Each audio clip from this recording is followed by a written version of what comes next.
Hi Anam, welcome to the Foghorn Podcast. Lovely to have you here with us today. Hello, thank you so much. I'm extremely excited to be here. And what would you like to share with us today? The steepest learning curve that I have experienced in the recent past has been facilitated by my presidency at the NATCO conference by ISAC in the UAE. So I think that should be worth the share. Oh wow, that sounds very interesting. So tell us what happened before, what led you to that, and everything that you went through. That would be very good. So quick notes on background. ISAC is basically an NGO that operates on a global spectrum. And what happens here is that you go with a recruitment drive first, and then you have something, let's just call it an induction programs to introduce the new members into the team and just give them the entire ISAC feel of what's going to happen next. So that's basically called the NATCO conference. What's unique about this time's NATCO is that we didn't have an in-person NATCO since COVID hit. So it was just more of mental pressure for the team and obviously for the president as well, basically me. And I think if I can just call it, it was pretty much an overwhelming ride. Yeah. Tell us about that. So what made it overwhelming? Like what happened? Well, let's just say that I was the second youngest on the entire team of, say, 20 people. Okay. And now you need to be very careful because there are people, say, 7 to 8 years older than you on the team, and they're far more experienced. So, one thing I learned from this journey is that you respect every member on the team and you keep going ahead while you believe in yourself, and it's going to turn out to be brilliant. And we did go ahead, organized NATCO conference, and everyone did love it towards the end. What did you actually have to do? So tell us what you had to do and how that has an So impact. I was appointed as, sorry? Yeah, tell us what you did and how it had an impact on you. Right. So I was appointed as the president, and then I was also required to recruit the entire team. I was obviously helped throughout the process, and then designating everybody into their separate departments, following up on their work, and navigating through to just organize the main conference in its totality. Okay, how old were you when you had to do this? I was 19. I've recently turned 20. Oh wow, it sounds like a lot of responsibility. Absolutely. And tell us about that. So what made you decide to take this on, first of all? Because it Right. sounds like a lot of responsibility. Yeah. Lovely question. And I'll tell you why, because this goes back to another memory. We were having some basic forms of interviews, just a conversation. You were not really required to apply for this opportunity. And another leader within ISEC itself, they said, hey, all the team leaders, I want to get on a call with each one of you. And I said, okay, great. And I scheduled my call with them. I got on the call and they said, so how have things been recently? And I told them that I've been doing a few internships here and there, a few extracurricular activities, also academic load lately. And they said, yeah, I can imagine that must be difficult. We had a very nice casual conversation. 20 minutes later, I get a call. Hey, congratulations for being appointed as the new president for Wow. NATCO. Yeah. And they told me, I was like, wait, what? What do I have to do? And I'm not sure if I'm taking it up. And they said, you can't take it up because I had a conversation with you. I wanted it to be extremely casual and no pressure at all. Just wanted to see if you'd be able to do it or not. Yeah. And I think you'd be a great fit. So welcome aboard and congratulations once again. But it sounded like, did you actually have time to decide? I did. I was given, say, a good half an hour. That's not a long time. That's not a long time. Okay. Yes, and I was given the half an hour to think it over, and then we organized another meeting later that night, say around 10:30 my time, and another leader comes into the call with the previous leader that I was speaking to on call before that, who Yeah. actually recruited me onto that position, and they introduced me. They showed me last year's discharge report. Discharge report is basically a feedback report that every president prepares towards the end. So last week I prepared it for NATCO when we finally wrapped things up. So Wow. they showed me, they took me through the report. Yes. Sorry. No, I'm just going back to your decision. So how did you make that decision so quickly? Right. So I have organized a national drive of sorts previously. I was in high school, I was the captain social service, and I involved over 13,000 students within my school and Oh, wow. faculty members. And we organized a social service driven drive, really. So I do have experience of this sort with extracurriculars in my university back in high school. So I wasn't worried much about the leadership part. That hit later on when I saw that here people are more experienced and they're elder than me. And within the organization itself, they're more experienced. I was a newbie. I've spent barely a year and a half in ISAC, and most of the people just knew what they were doing. So I think I was the one who had to get into place. It sounds like you were very brave though. So you had that experience and it sounds like you just decided just to go for it. Absolutely. I think it's an experience at the base of the stack. It's done now, it's all in the past, and I've learned a lot by now. That's amazing. So you've made the decision and then you said it was a little bit overwhelming when you were doing it. Overwhelming, I'd say just slightly mentally pressurizing. And Yeah. pressurizing, yes, you have the leadership expectations. You have to see what your team is doing, whether they are happy with you around how they are doing with their work. We had to meet deadlines, our targets, recruitment drive, who are we interviewing, what our expectations are. We basically had to set a bar for the new members who would join into ISEC, right? And now you are pretty much the decision-making authority. Yes, you can consult with other members on the board, but then if things go south, you're the person everyone catches the neck off. Wow. And beyond this, That's a lot of people who also responsibility. very experienced. Yeah. Oh, yes, absolutely. The responsibility was just slightly mentally pressurizing, as it should be for most people, right? If you won't take the pressure, you won't perform well within that pressure, right? Oh, is that a belief? Okay. So how did you deal with this pressure? Like you said it was quite pressurizing. How did you look after yourself and make sure, you were okay and you weren't taking on too much?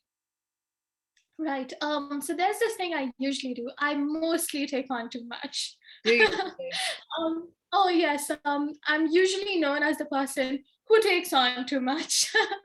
Way too many extracurriculars in university, the academic load by itself. And if not that, I'm also involved in extracurriculars and internships outside of university.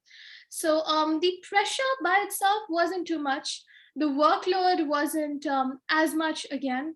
It Okay. was just the feedback that I had to reach out for because I wasn't used to managing people who were that older than me, right?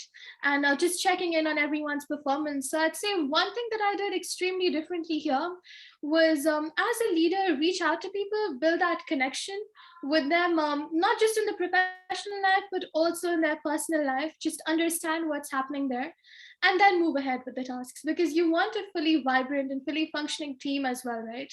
And Mm, that's what you're trying to raise at the end yeah, of the yeah. day. But how did you like look after yourself? Like, did you have a routine? Like, how did you have that balance? Keep the balance of The routine, being I'd okay. say, to be very honest with you, not really.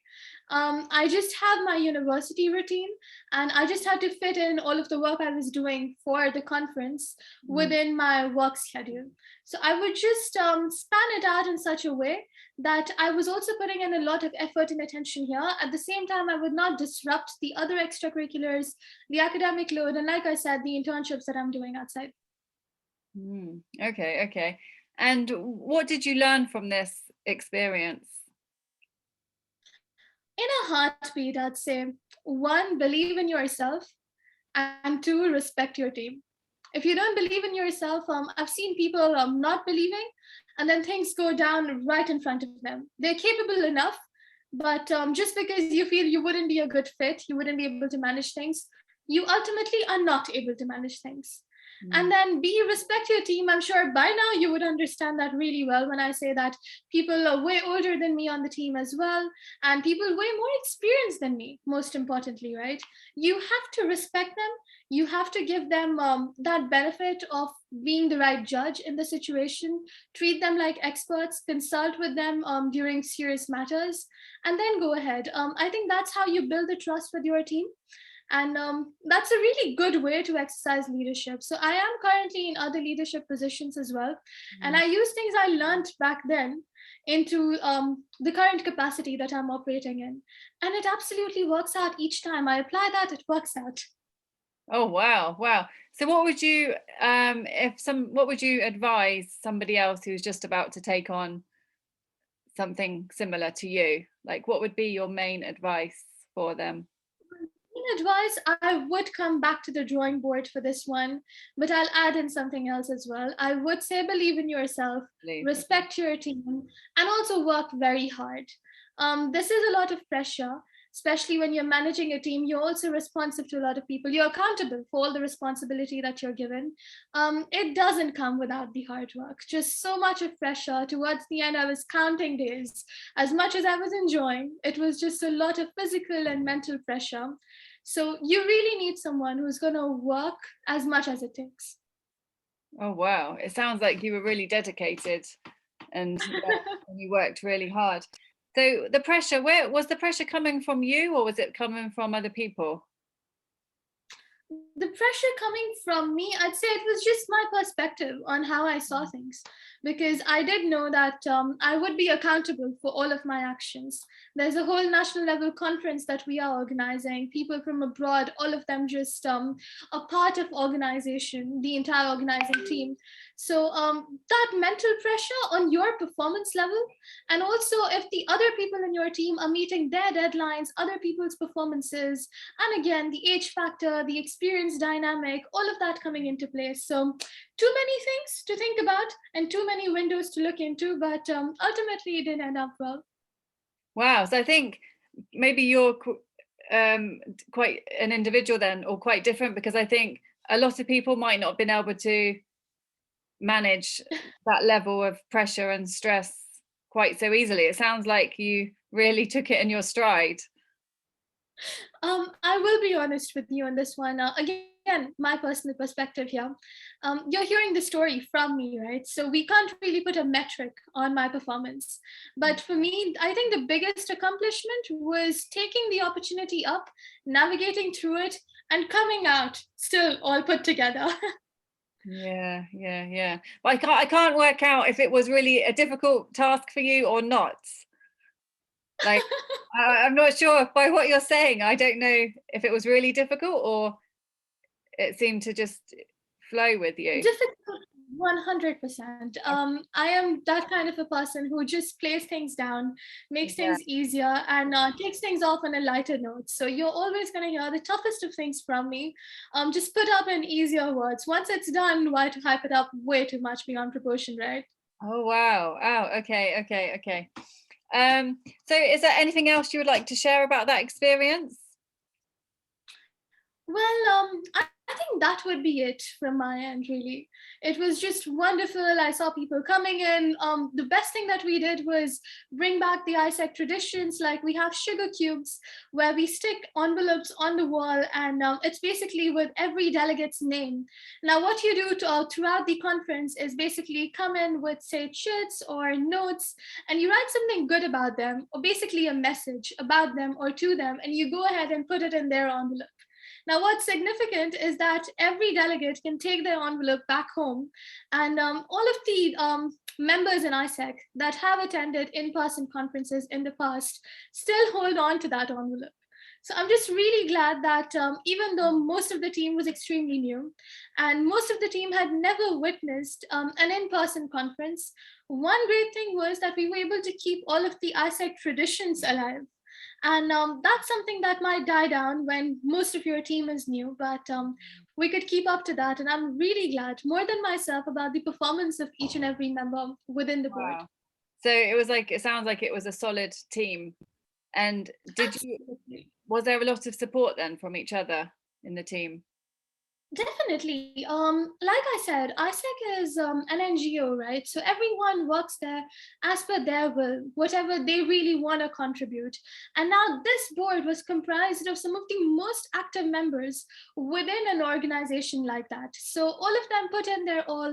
A lot of people were from my university itself. So we'd interact even within our university hours about ISEC and what we're supposed to be doing. I get calls literally at any time. Hey, listen, I had an idea, can we do this? Or, hey, I had an idea to maybe turn things better. It's going to be a more efficient process.